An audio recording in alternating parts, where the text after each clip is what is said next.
புடிச்சு போயிடும். இப்போ இவங்க சொல்றதெல்லாம் வெறும் வார்த்தையா விழுதா இல்ல ஒரு மாதிரி ரியலைஸ் பண்ற மாதிரி இருக்கா? அவங்க ஏதோ சொல்றாங்க அவ்வளவுதான். அந்த மாதிரி தான் இருக்கு. மைண்ட்ல ஏறல.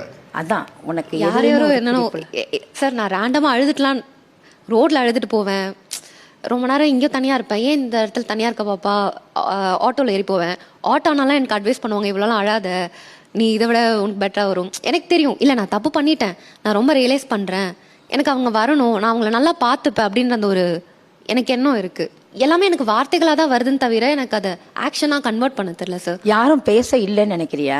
நாங்க வரவா யாராவது? இல்லடா, உனக்கு அது ஒரு எண்ணம் இருக்குன்னு நினைக்கிறேன். நீயா எல்லாத்தையும் பண்ணிக்கலாம்னு நினைக்கிற?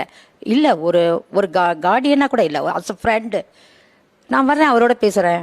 அதாவது ஒரு 9 மாசத்துக்கு முன்னால நீங்க டாக்ஸிக்கா ஆனேன்னு சொன்னீங்களா, அதுக்கெல்லாம் முன்னால உங்க முகம் எப்படி இருந்துச்சுன்னு உங்களுக்கு ஞாபகம் இருக்கா? இப்போ ரொம்ப டல்லா இருக்கா. உங்க பேருமா? யாமினி. யாமினி 9 மாசத்துக்கு முன்னால எப்படி இருப்பா? சிரிச்சுக்கிட்டு சந்தோஷமா.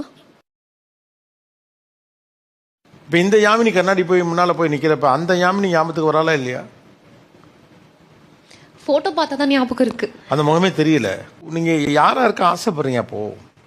சந்தோஷமா, போல்டா, நான் நினைச்சதை செய்யணும், எனக்கு பிடிச்சவங்க கூட இருக்கணும், பிடிச்சவங்கள நல்லா வச்சுக்கணும்.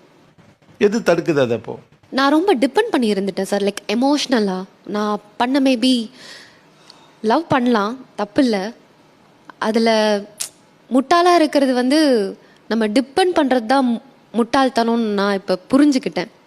ஏன்னா அந்த எமோஷ்னல் அந்த இதுலேருந்து என்னால் வெளியிலே வர முடியல. ஒரு இடத்துக்கு வெளியில் போனாலோ சாப்பிட போனாலோ அவங்க ஞாபகம் தான் வருது. எனக்கு என்னென்னா, சரி பண்ணியிருக்கலாமே, சரி பண்ணலாமே, சரி பண்ணா நல்லா இருக்குமே. இப்போ நீங்கள் சொல்கிறது, யாமினி சொல்கிற இந்த கேரக்டரு பெரும்பாலும் யாராக இருப்பாங்கன்னா, ஊரில் ஒரு பொண்ணை கல்யாணம் பண்ணி கொடுப்பாங்க கிராமத்தில், சாதாரண வீட்டு பிள்ளையாக இருக்கும், அதுக்கு பெருசாக எக்ஸ்போஷர் இருக்காது. அந்த பொண்ணு உலகமே புருஷன் தான் நினச்சி வாழும். அன்ஃபார்ச்சுனேட்லி ஏதோ ஒன்று அவருக்கு ஆகி போகலாம், ஆயிடும். ஆனது கதையெல்லாம் உண்டு. அவர் அப்ராடில் வர்றது வேலை பார்த்துருப்பார், இறந்து போயிடுவார், எதிர்பாராத விதமாக இங்கே செத்து போயிடுவாங்க, இதெல்லாம் நடக்கும். அந்த பொண்ணு அதுக்கப்புறம் என்ன பண்ணுவான்னு நினைக்கிறீங்க நீங்கள்? கடந்து போய் தான் ஆகணும். போய் தான் ஆகணும் இல்லை, என்ன பண்ணுவா? சில பேர் இல்லைன்றதை அக்செப்ட் பண்ணிப்பாங்க, அவங்களே ஃபிகர் அவுட் பண்ணிப்பாங்க அடுத்து என்னன்னு. ஒரு 3 மாதம் அழுது தீர்த்துட்டு முடியை தூக்கி ஒரு கொண்டையை போட்டுட்டு இடுப்பில் சேலையை தூக்கி சொருகிட்டு வேலையை அடுத்துன்னு பார்க்க ஆரம்பிச்சிடுவோம். இங்கே எவ்வளோ யாமினிகள் இருக்காங்க. அந்த ரியலைசேஷன் எங்கேருந்து வருதுன்னா, அடுத்து என்னன்னு யோசிக்கிறதுலேருந்து வருது. எனக்கு அவங்கள ரொம்ப பிடிக்கும் சார், ரொம்ப நல்ல பையன். இப்போ நீங்கள் என்ன கேட்குறீங்க?